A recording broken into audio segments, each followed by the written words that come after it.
Bonjour à tous et bienvenue dans ce nouvel épisode du Digital Download. Oops. Oops. Good afternoon, good morning, and good day, wherever you may be joining us from. Welcome to another edition of the Digital Download, the longest running weekly business talk show on LinkedIn Live, now globally syndicated on TuneIn Radio through IBGR, the world's #1 business talk news and strategy radio network. Today on the Digital Download, we're dismantling one of the most persistent myths in sales, that the way to influence a deal early is to pick up the phone and interrupt someone. For this very special edition, I'm joined by Tim Hughes and Adam Gray to discuss why engaging early in the digital age is impossible if your approach is cold. But before we kick off the discussion, let's go around the set and introduce you gentlemen.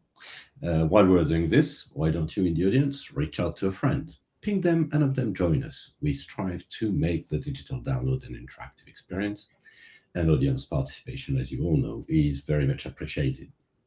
Tim, do you want to kick us off, please? Yes, thank you very much. Welcome to our small little podcast that we've been running now since 2021.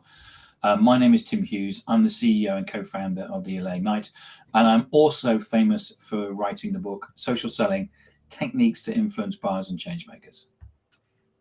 Excellent. Thank you, Tim. Adam? Hi, everybody. I'm Adam Gray. I'm Tim's business partner and co-founder of DLA Ignite. And I love the intro, Bertrand. the whole kind of, the best way to influence the deal early is to interrupt somebody. And when you said it like that, it's like, okay, well, we can just finish the show now, because that is the reality of it, isn't it? You know, none of us like that. Yeah, but indeed it is a reality. So what I'll do is I'll start with a foundational question, as always. And so here we go. Why does cold outreach actually force you into the end of the buying cycle rather than at the beginning? Who wants I think it's a great question, Bertrand, and thank you for setting this up and organizing it. Well, if you look at the Sixth Sense data that was released, it was Monday of this week, wasn't it? And if you're not aware of it, you need to check it out.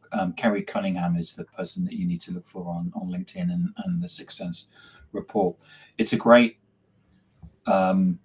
reminder, because it's actually quite similar to the report they produced last year, of the way that people buy. And it shouldn't actually surprise us, because we're all buyers ourselves, and we all know that we hate being rung up. We all know that we hate having spam emails sent to us. But then we get into our work suits and seem to think it's okay to do it to other people. And I've seen all kinds of conversations about it on LinkedIn this week about how, you need to lead with value, which is a meaningless statement, because value, the word value means different from what you think is value, and what I think is value is very different.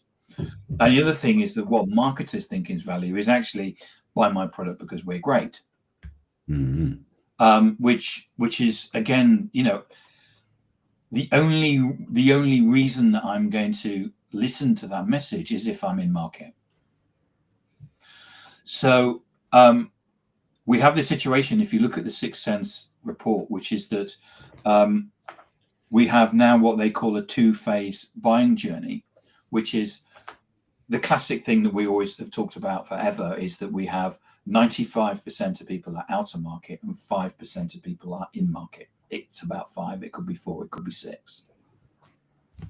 And now what they have is this two-phase buying journey, which is that, in fact, people are going through a buying process where they are looking for a product or service, but they don't see themselves as in market. So if you phone them up and say, do you want to buy my product? Do you want a demo? They say no. And the reason for that is that they know the moment they say yes, they're a piece of meat in the CRM. and you're going to phone them every week or every month saying, are you going to buy? Are you going to buy? So you won't actually announce that you're in market as a buyer until you're probably in the process or close to of actually making a decision. Now, there's other details about that which I don't want to go to, because I could take up the whole show talking about the Sixth Sense report. But what to answer your question, when you're cold calling, what that does is it forces you down towards the decision.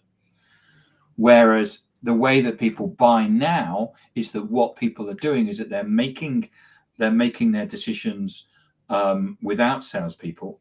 They're coming up with a short list, and so they're contacting the salespeople in they're contacting salespeople about 60-70% of the way through the buying process, and the short list that they're creating. Correct me if I'm wrong, Adam. They buy from 80% of it. They already know the people. Yeah, so 80% of the time, the buyer that they ultimately select is in the shortlist that they have compiled. Yeah. No, sorry, that's right. 80% of the time, the buyer they buy from is the person that's number one on the shortlist they've compiled. 95% of the time, the buyer they buy from is within the shortlist of average of 4.65 companies. So the only way that you can get on a buying list is to influence the sale early on. And to do that, you need to have, I'm just going to spell this out. To do this, you need to have a relationship with the buyer, and the buyer would need to trust you. Now, I'm happy for someone to come on and say, I've bought a BMW from a salesperson I didn't trust. But that's only because BMW are a trusted brand, and I trusted the brand rather than the salesperson. But in most cases, what people are doing is that they're buying from people that they know, like, and trust. And that's what the Sixth Sense report says. So let me pick this one up, because you said so there are basically two phases, and to be honest, I behave this way as well. I mean, when I'm on market, stage one, I will never confess that I'm actually on market. Yeah. For obvious reasons that you mentioned. I don't want to be a piece of meat in the CRM. No, that's clear, and I don't want to get a call every week on this. That's pretty obvious. But then, how do you build a pipeline? Well, this is a really interesting thing. So one of the things that I thought was absolutely shocking from the Sixth Sense report was that the buyer makes a list of people that they want to put on their shortlist. Typically, that's around 5, just less than 5 potential providers. However, they may well take presentations from significantly more than 5. So just because you are getting the opportunity to present to the client, that doesn't mean that you're in the 95% of people that are going to be chosen. But one of the things that Kerry said, which I thought was remarkable, is the first question you should ask always when you're getting a conversation with a client is, have you found anybody else already? Yeah. Who else are you talking to? Yeah, but have you found anyone else already? Because the people you know who's number one, who's your first choice of companies that you want to do business with, and those are the people that you inevitably phone first. So if you are not the first person they're phoning, there's only a 20% chance that you will win the deal, even if you are on the short list.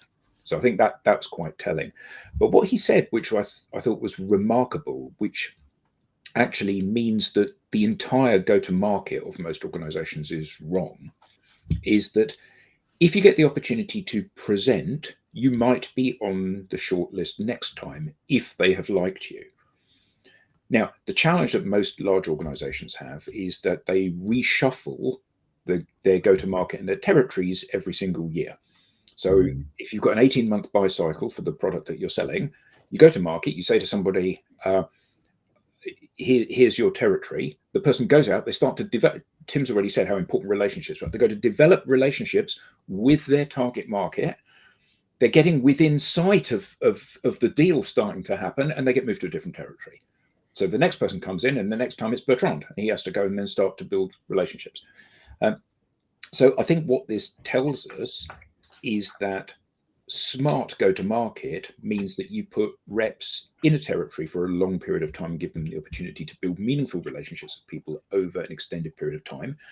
And secondly, if you get the opportunity to present to an organization, it's absolutely crucial that you take that opportunity, even if you think there's no chance of you winning the deal because you weren't first or even in the chosen suppliers, because you may be next time. And for most people, they stay within organizations. You were in Oracle for 10 years. You were in Oracle for 15 years.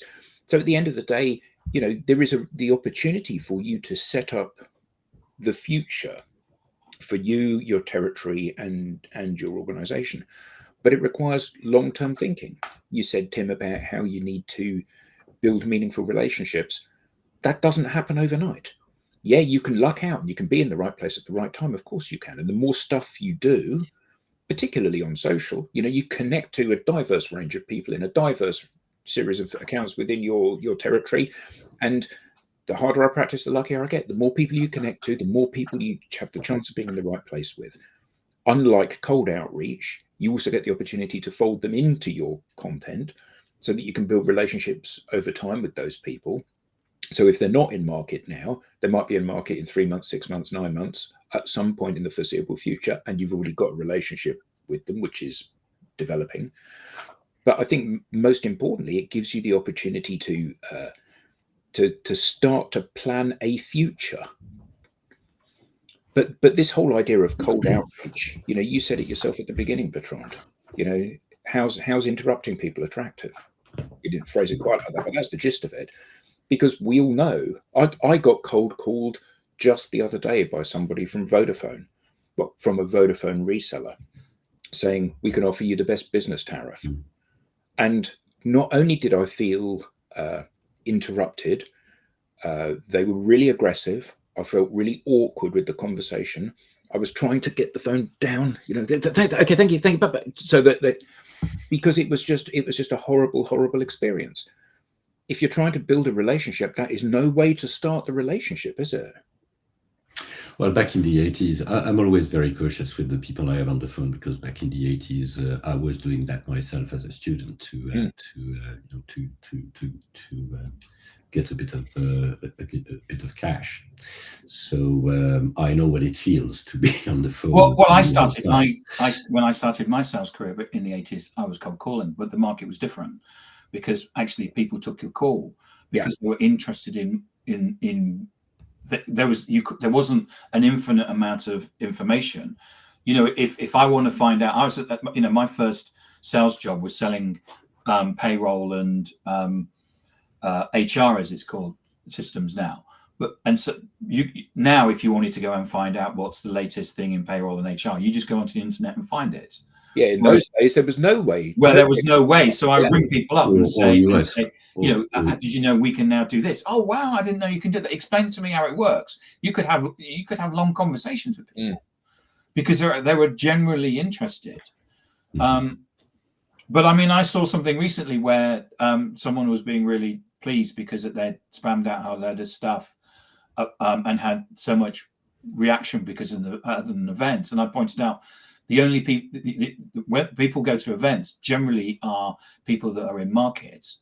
So the fact that you've got conversations with them means you've got a problem with your sales force, because they're not having, because if they're in market, your sales force should be talking to them. Yeah, but by the time you hope to discover them, it's too late, isn't it? They've made it. Yeah. But I also would point out that when I started selling in the 80s, everybody said you need to engage really early. So nothing's changed, really, has it? So actually, nothing has changed. But the way we engage early has changed. Or is there a way that we can engage early without being, Well, I had a discussion with somebody because on LinkedIn, because they said that their conclusion from the Sixth Sense report was the fact that what we now find is that buyers are contacting salespeople when they're So last year it was 70%. Now it's actually 60% of the way through the buying process. So his reaction to that was, what you need to do is you need to spend a whole load of money on brand marketing. Mm-hmm. Which is a fair conclusion. Well, but profoundly wrong. But it is an. I mean, if you want a strategy based on luck that someone's going to possibly see you, then yes. But I'm not sure that CEOs want strategies based on luck. I think they want strategies based on known process and known outcome. So it was like, so I asked him, so these buyers, so say somebody is, the company has 10,000 employees. They're going to change their payroll system. That is a massive change program that's going to require millions of pounds. A buyer is not, while a buyer may sit in a room and say, do you know, our payroll systems, it's creaking at the seams. We've done a whole bunch of mergers and acquisitions, and we need to probably drop some of those payroll systems. And we've now got a plant in Argentina, and so we need to somehow have some sort of global view on this. There will be somebody somewhere that will have advised them. Now, that may have come from a Boston Consulting, McKinsey, PwC, Accenture, but also it could come from a salesperson. A salesman, because when I talk about Boston, McKinsey, Accenture, Tata Consulting, they are all in the realms of being trusted advisors. And there's nothing to say that a salesperson who is selling payroll systems, who understand the payroll market, hasn't actually said, look, I've been looking at your company. I've done some research. I know you've done a whole load of M&A. You must be, your payroll systems must be creaking at the seams. Have you thought about it? Oh, no, we haven't. What would that mean? And so from day one, from a sales perspective, so for example, one of the salespeople at Salesforce that we've trained, this is so here in the UK, nowadays, when you get a passport, it's really easy. All you have to do is actually take a photo with your iPhone, or you can actually use the photo that's on your driving license, which is a completely different government department. Or you can go to Tesco's, one of the supermarkets here, and you can go and sit in a booth and have your photo taken. And there's a QR code that will automatically upload your photo. Where did that come from? That all comes from the fact that salesperson from Salesforce went to those departments and said, you know, it's really shit at the moment trying to get a passport. And he went to the passport office and they said, what could we do about it? And he said, well, if you buy MuleSoft from Salesforce, you're already a Salesforce customer, then what you're able to do is you're able to connect all these bits of piece. And they said, that's amazing. How do we buy it? I said, it's easy, just sign this form. Okay, let's do that. But that is leading with value, right? But that comes with a conversation. It is, but he basically he came up with that idea and he went to those people and suggested it. Now he keeps being told, he keeps being asked, when did the people ring you? He said, no, they didn't ring me. I created it myself. And so my when people are saying we need to spend a whole load of money on marketing, yeah, well, you could actually spend a whole bunch of money on a Salesforce that will go out and create this for you. But I think that's the key point, isn't it? That when you look at marketing material, brand marketing material, what you see is a whole bunch of stuff which is saying the same thing. In fact, I was recently looking at an Instagram feed from a funny company that do presentations to demonstrate the sort of stupidity of this all. And one of them said, if you're writing a mission statement, you need to say the customer is at the very heart of what we do. And that was BA said that. They said the customer is the center of what we do, is what HSBC says. And the customer is at the very heart of everything we do, is what RBS says.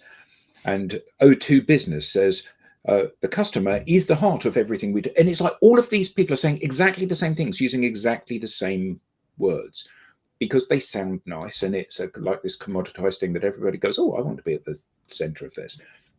And the reality is that very rarely do people choose things from reading a brochure, particularly not complex things. And you said, Tim, about the fact that the point at which the buyer engages with the seller has moved from 70% to like 61% or whatever it is this year. Well, the reason for that is because, well, you need to spend more on brand marketing. Well, you could draw that conclusion, but that would be profoundly wrong, because the reason is that the customer's already made their list. They've spoken to salespeople. They've been out into they've used AI to say, what are the top 5 CRM systems or whatever I should use? They've made the list. The reality of this is it doesn't matter whether it's 60% or 70% or 80% or 50%. By the time you know that there is a deal, it is probably too late for you to be able to influence that deal. And that's why my last comment about GTMs being fundamentally broken. This idea that I need to qualify you in or out is a very, very dangerous and short-sighted thing to do, because Tim is not in market to buy one of these today, but he might be in market tomorrow. So if I ask him today, are you in market? And he says no, that's it. Okay, well, I'm not going to talk to you anymore. Whereas what we should be trying to do is to get as many people that fit our ICP within the orbit of what we say, in order that we know that if they are our ICP, we need some of those people to have a conversation with us. So we want that number to be as big as it can possibly be. It's not rocket science, really. But what people do need is a vehicle to do that, don't they? And you know, that's a little bit of the question mark, to be honest. So how do you make things? How do you make that happen? So how do you make the shift from you know, hunting the ones that are in market today to, you know, be really, as you say, customer centric, and then create more of a community somehow? Well, I personally think that that's partly to do with how organizations view their sales structure. You know, they're going to market in a way which is very, very outdated and very transactional rather than relationship based. And rather than focusing on measuring the thing, because we know what gets measured gets done, rather than measuring the things that actually make a difference, they measure things that seem like they're a really good idea. So just last week, I was speaking to somebody that is in sales support in a large tech organization. And some years ago, they had worked at another tech organization. And the other tech organization used to have 6 monthly reviews. So, you know, the big cheese from the US would fly into the UK and would sit down with all of the sales leaders and say, so Bertrand, what are you going to sell in the next 6 months? And you would say, I'm going to sell one of these, I'm going to sell one of these, and this is how much it's going to be. Or in the next year, this is what I'm going to sell. And then 6 months later, they'd come back and say, how are you getting on with that? Are you still going to sell 300K of this? And you'd say, no, actually, this is only going to be 280K. And then there would be the opportunity to say, okay, well, that value is that contract is devalued by 10%. What are you doing? What are you doing to make up that 10%? Because that was a big number. Whereas now everything is on dashboards, everything is delivered in real time. So the fact that you've revalued your 300K to 298K today, and 295K tomorrow, and 215K a day, none of these are big shifts, are they? So I think to answer your question, Bertrand, one of the things that we need to do is need to find a mechanism in which the buyers are actually going to see our sellers as trustworthy people. And research, if you look at, I would recommend Matt Dixon's book, The Jolt Effect.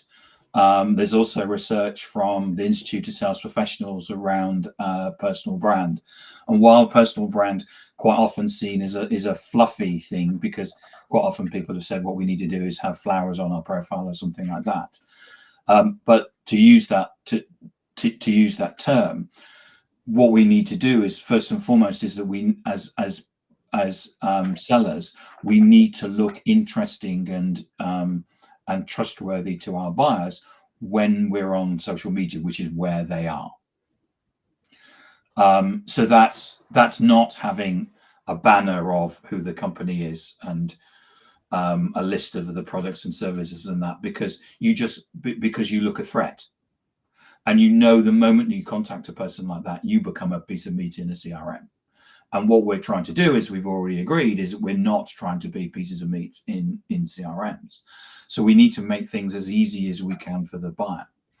The other thing is that we know from research is that the buyer is looking for social proof that you know what you're talking about. So have you shared articles about their industry?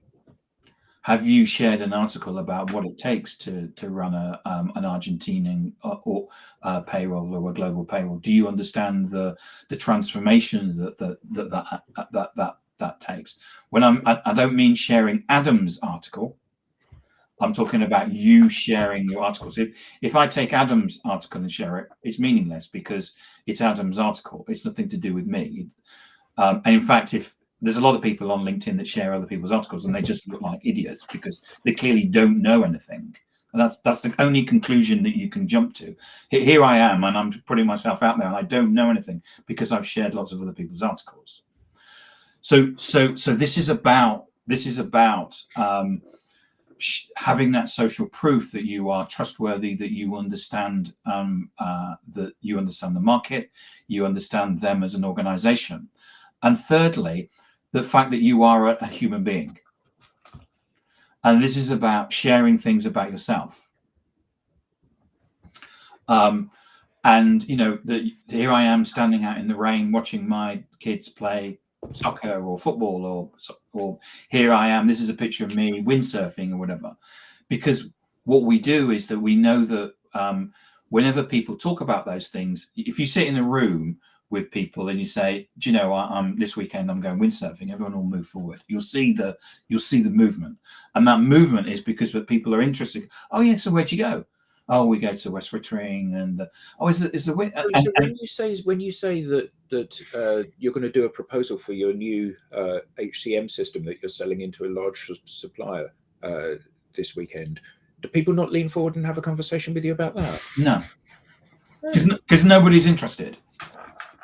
They're interested in you and who you are. So there's this rounded thing that we're in terms of and this is what we're looking for as buyers. Now, it's not beyond the wit of man to actually put that together, especially if you get people in to actually help you to actually build this as a methodology. Now, what I'm saying is this is not Tim Hughes's opinion.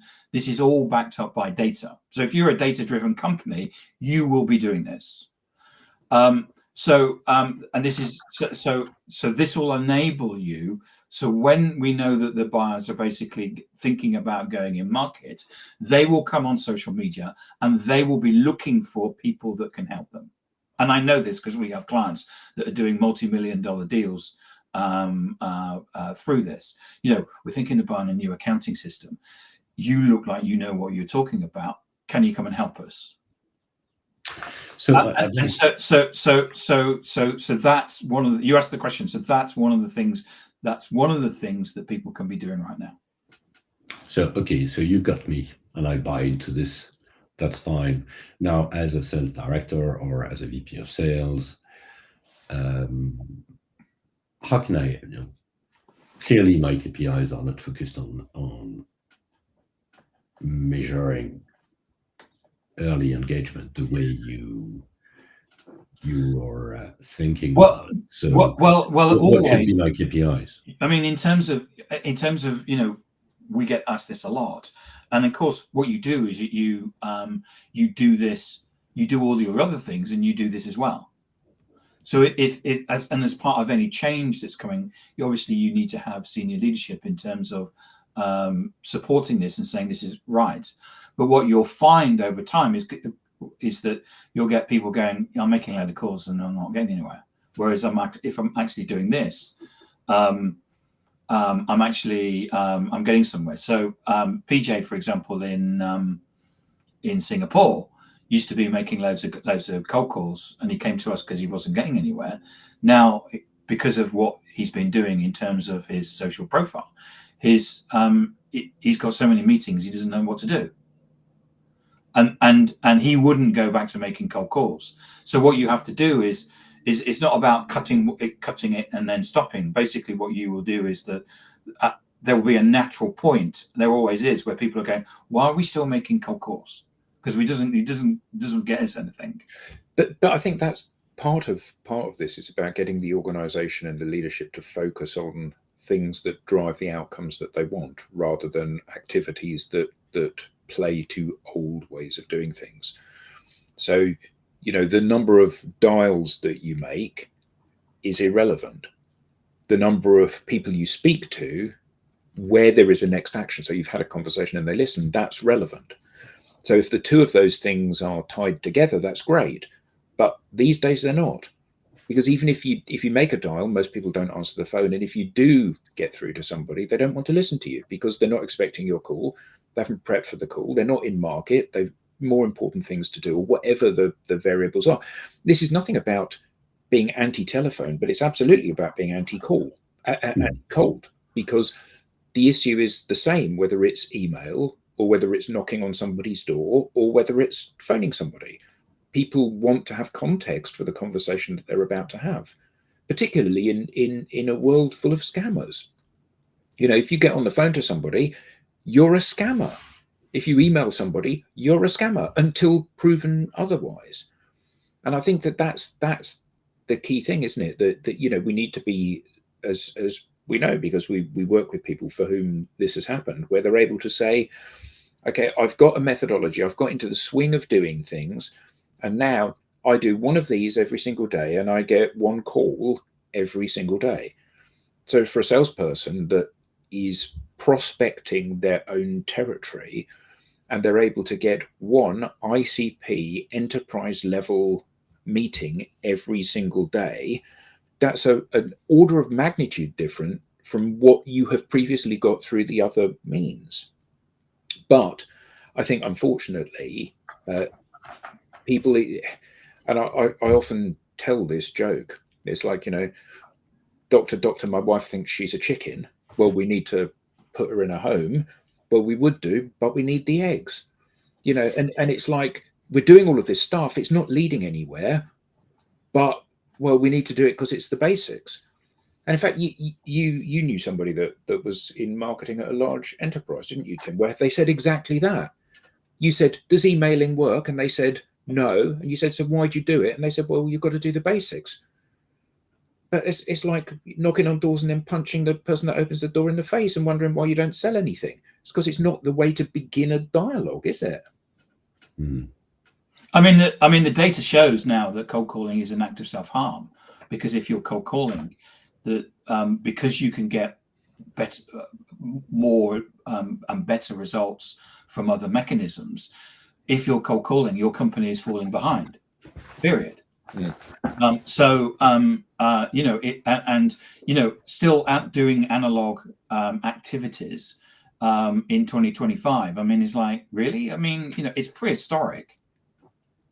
Yeah, it is exactly the way that we approach targets before the internet and digital age. And to assume that, and you said, Tim, about when you were first in sales, and you would phone people up and they would want to have a conversation with you. That's because to pick a thing at random, if I were to buy a new CRM system, in those days, I would have had to have gone to the library, either bought industry press and looked at all the adverts, or gone to the library, gone to whichever directory it was that contained tech companies, looked through them, those that are CRM vendors, written down the thing, and then phoned them up. That's what I would have had to have done. So when you phoned up and said, we've got this new thing, there's nobody else in the industry that's got this, A, it would be a revelation to me, and B, I would have no way of validating what you said is whether it's true or not. Whereas today, it's easy. So let me pose a question. So if we could sit. So if we could sit here and say, and the audience could, if we said, okay, give me the name of a CRM. So we could come up and say, there's Salesforce, there's Dynamics, there's Nimble, There's Sugar, there's we could come up with a list. The same with HR systems, the same with accounting systems. So on the Sixth Sense buying report, the average person that makes a decision is over 40, and they've done 8 decisions before. And then we'll get the question, so what about millennials? Well, actually, in the report, they show that the average person who's about 30 has done 6 purchases before. So they're not that different in terms of the age and well, in terms of the experience they have. So the question is if I'm not working for Salesforce, Microsoft, et cetera, how do I punch above my weight and get onto a shortlist when we know that ringing people up pisses them off? Yeah, because everything we say is that it very much looks like the barrier of entry is extremely high. Yeah. Because we know that if we know that these shortlists are being created by people that already have know the products and know the relationships, how do we actually get on the if we just started a new CRM system, how do we get onto shortlists? Well, the only way that you can do it is by setting yourself up as an innovative challenger and sharing your brilliant new ideas with your customers. So exactly what we said at the very beginning, building the relationship and winning the trust of those people by talking about things they've not heard before. Now, clearly, the obvious way of doing that is through social, but getting in front of these people is the only way you stand any chance of being on that short list of organizations. Because, you're going to choose Salesforce because you've implemented it before. I'm going to use Dynamics because I've implemented it before. Bertrand's going to choose Nimble because he's implemented it before. So, those are the outstanding likely winners, unless somebody can go in and disrupt that process. And we talk about disruption as if it's kind of commonplace, and your product may be disruptive, but if your thinking and the way you take your product to market is not disruptive, you're not a disruptor. The second point that I wanted to make was that during the presentation that Kerry did on Monday, he talked about buying teams and the fact that we often think about buying as a buyer in isolation, whereas in fact it's a buyer team. And the buyer's team, and those figures, can be anything between 4 to 12 people. If you're spending $1 million, there will be a buyer team. And what happens in organizations is that you will work within a team because it spreads the risk. Because, if you buy crowds and all that. Yeah. Because if you buy a payroll system and the whole thing goes wrong, I can say, well, it was Adam's idea. But what he said was that there will be a buyer team. So let's say there's a buyer team. Let's keep it round figures, 10 people. From a selling perspective, if you think about, so there's 10 people in a room that are going to basically, okay, so which system are we going to go for? And they're going to vote on it. Now, you could have spent 2 years building a relationship with somebody who is going to go into that meeting supporting your solution, whereas the other 9 people are all going to support the competition. How is it that you make sure that when you go into when there is that meeting and they vote, that the majority of people are going to vote for your solution?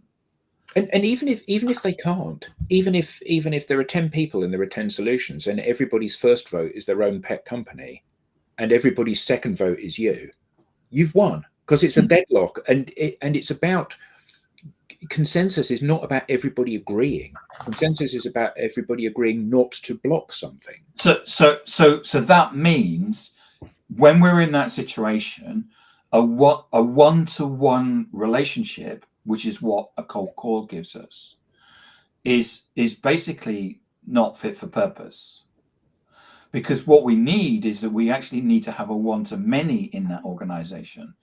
And it's no point actually ringing people up. And I mean, you can ring 10 people and piss 10 people off if you want to. But you're not likely to get very far. So how is it that we can get into an organization where we can have a one-to-many? So LinkedIn would call it multi-threading, where we have a one-to-many relationship with people, where we can actually build trust with all those people, have conversations, and then make sure that through those relationships, that the vote is going to be for us.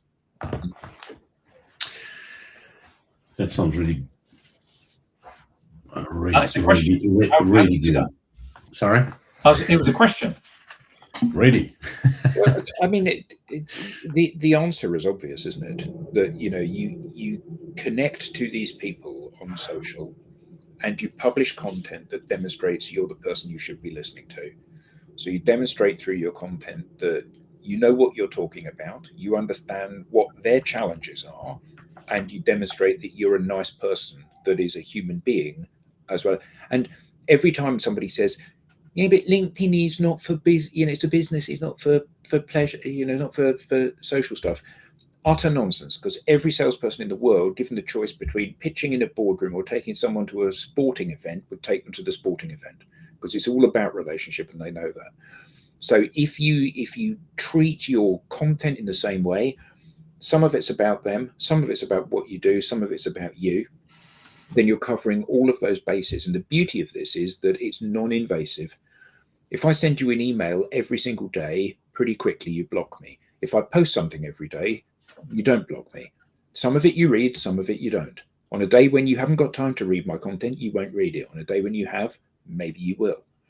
So I can continue to publish content at a really high rate so that I'm maximizing the chance that you can see my content. And then that is my vehicle to convince you over an extended period of time that I'm the person you should be doing business with. It's clearly traditionally what we've done, what we've always done. So number one, I don't think there is anything new in this. We've always wanted to engage early. It's now how you make that happen, which is very different, I think. But then one of the ways that one of the avenues to engage early was to go through partners. So basically people who can influence your end customer. So are we saying that we're already going direct to our target customers, or are we also going through, are we also networking, or you could say influencing their own influencers? Yeah, I mean, partner networks are absolutely fantastic, but the fundamental problem with a partner is that they're not you.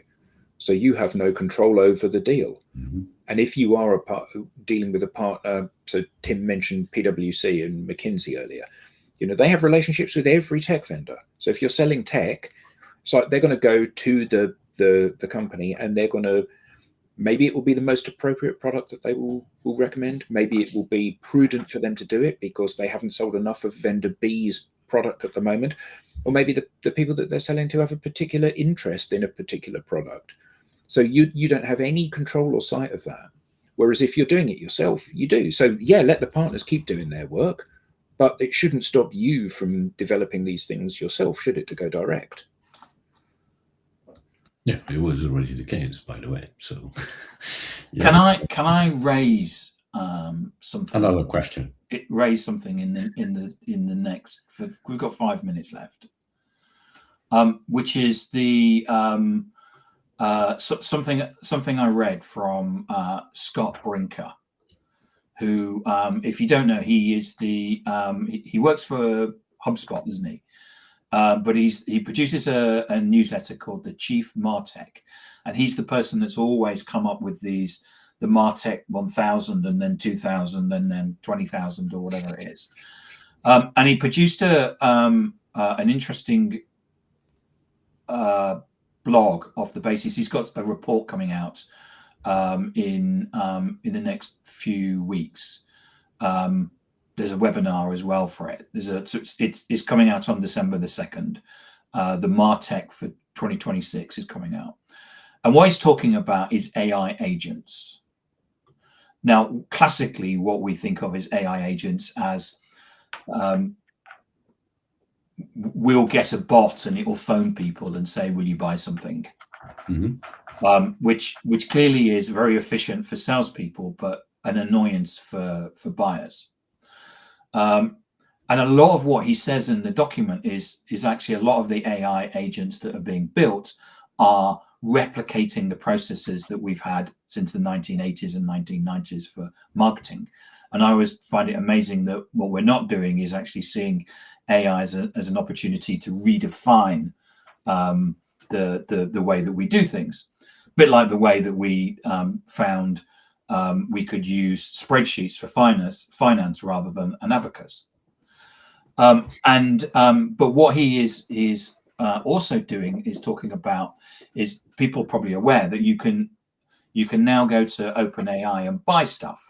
I've not actually tried it myself, but a good friend of ours, Peter Springett, has done a number of posts about where he's bought trainers through OpenAI. Partly, I think he's experimenting. But the fact of the matter is that you're able to use OpenAI and Claude and all of these things to, in effect, ring a salesperson up. So what we're seeing now is these new buyer side AI agents, where whereas before we would have gone to an LLM as a buyer and gone, give me the top 5 payroll vendors, compare them in terms of their products, and tell me also what I'm missing as a prompt. You'd write that prompt and it would come up with it and put it in a nice table for you. What it's also doing is actually allowing these buyer things where they can actually ring salespeople. And of course, as a salesperson, when you're rung by a bot saying, here's Bertrand and he's looking to buy a pair of your trainers, what are you going to do? You're going to put the phone down. So there's this situation now where salespeople can be could actually be cold called by bots, which is a complete role reversal of where we probably started this conversation, which is about salespeople ringing buyers. Any comment? Yeah, quite fascinating, and I've seen examples of this, of course, and I have to confess that I am, I clearly, when it comes to, for instance, e-learning platforms, the market analysis has been done by my AI assistant. So that your AI assistant.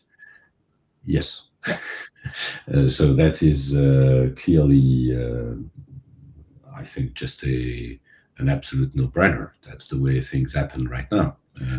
But I think there's a lesson to be learned here. So I think it was 6 Sense last year that said, was it 80% of people or 60% of people wanted a completely rep-free buying experience?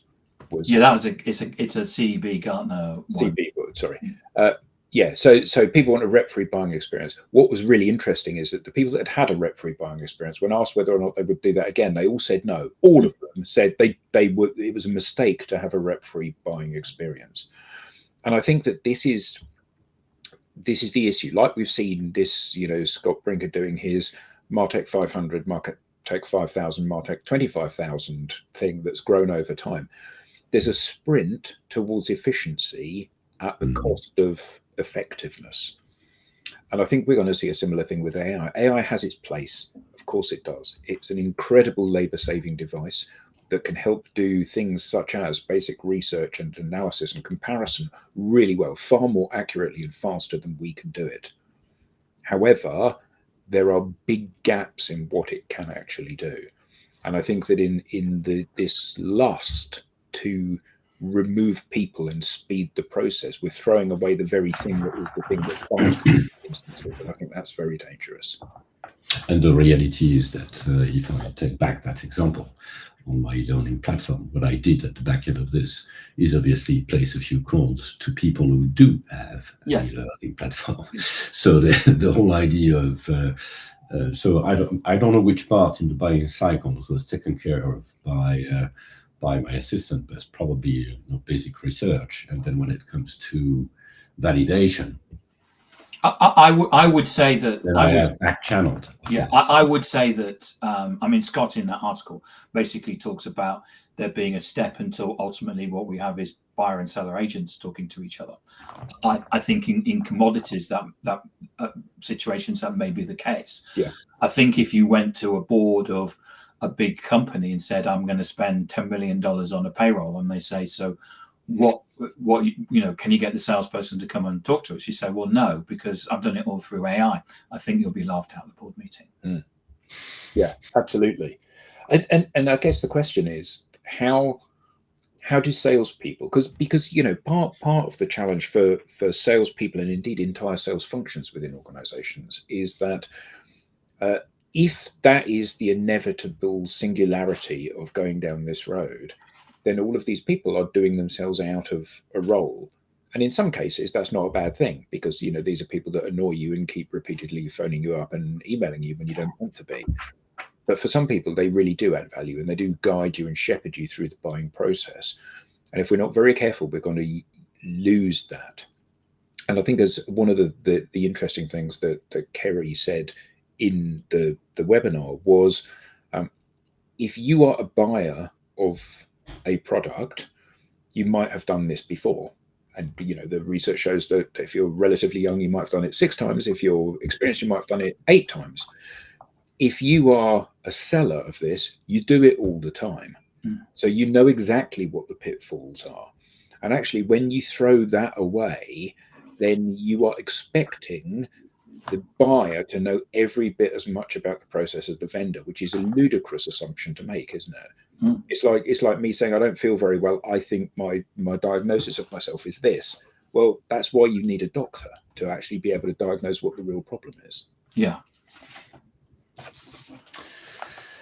All right, gentlemen, this has been really great. Thank you so much for joining me today. And let me just, sorry, Adam, because that's going to go back again on you, and I feel so sorry. We now have a newsletter, as you know. So you may scan the QR code on screen or visit us at digitaldownload.live/newsletter.